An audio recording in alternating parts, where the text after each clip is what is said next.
दोस्तों, गुजरात में बीजेपी विधायक अपनी ही सरकार से नाराज हैं। हार्दिक पटेल ने बगावती सुर के साथ सरकार के खिलाफ मोर्चा खोल दिया है और उपवास आंदोलन की चेतावनी दी है, यानी कि भूख हड़ताल की चेतावनी।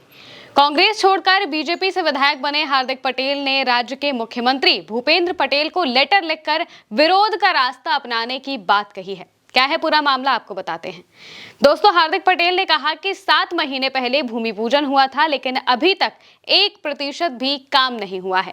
हार्दिक पटेल ने शहरी विकास सचिव को भी पत्र लिखा है। इसमें उन्होंने कहा है कि लोग परेशान हैं, अगर काम नहीं होता है तो वो जनप्रतिनिधि के नाते विरोध का रास्ता अपनाएंगे। उन्हें लोगों के साथ उपवास आंदोलन में शामिल होना पड़ेगा। हार्दिक पटेल ने एक लेटर लिखकर मुख्यमंत्री का ध्यान भी विरमगाम की समस्याओं की तरफ खींचा है। हार्दिक ने यह भी आरोप लगाया है कि उनके विधानसभा क्षेत्र विरमगाम में नालियां ओवरफ्लो हो रही हैं और घरों में गंदा पानी घुस रहा है। इसके अलावा भी उन्होंने सरकार की नाकामियां गिनवाई है। 11 केवी के अंडरग्राउंड लाइट का 1% काम पूरा नहीं हुआ है।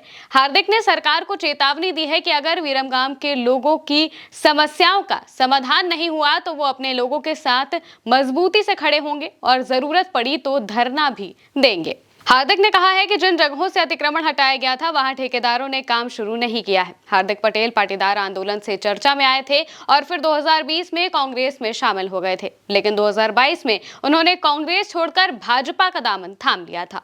वो विरमगाम से विधायक चुने गए थे। पाटीदार नेता और बीजेपी एमएलए की नाराजगी ऐसे वक्त पर सामने आई है जब राज्य के मुख्यमंत्री भूपेंद्र पटेल प्रधानमंत्री नरेंद्र मोदी से मिलने के लिए दिल्ली पहुंचे थे। राजनीतिक हलकों में चर्चा है कि कुछ दिनों में गुजरात में जो लंबित पड़े हैं तमाम फैसले हो सकते हैं। इनमें गुजरात बीजेपी अध्यक्ष की नियुक्ति के साथ ही मंत्रिमंडल में फेरबदल और आईपीएस अधिकारियों के तबादले भी शामिल हैं।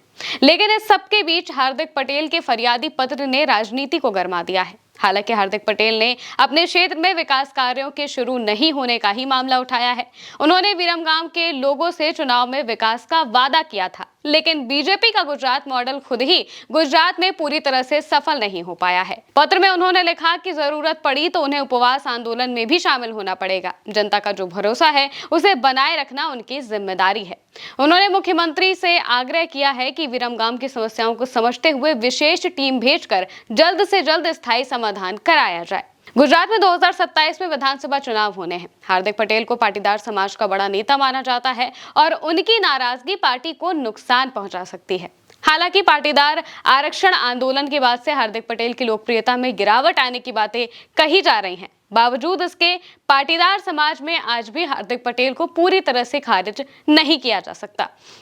ऐसे में हार्दिक न सिर्फ एक विधानसभा सीट बल्कि राज्य की कुछ दूसरी सीटों पर भी प्रभाव रखते हैं। यही वजह है कि भाजपा हार्दिक पटेल के इस पत्र को जरूर गंभीरता से ले रही होगी। 2022 गुजरात विधानसभा चुनाव से पहले जब हार्दिक पटेल ने कांग्रेस छोड़ी थी तो इससे कांग्रेस को काफी नुकसान हुआ था। इसका सीधा फायदा बीजेपी को मिला था। हार्दिक पटेल ने विरमगाम सीट पर बड़े अंतर से जीत हासिल की थी। हार्दिक पटेल ने करीब 50% वोट हासिल किए थे। कांग्रेस तीसरे नंबर पर चली गई थी। वो 29 साल की उम्र में विधायक चुने गए, साथ ही गुजरात के युवा विधायकों में शामिल हुए।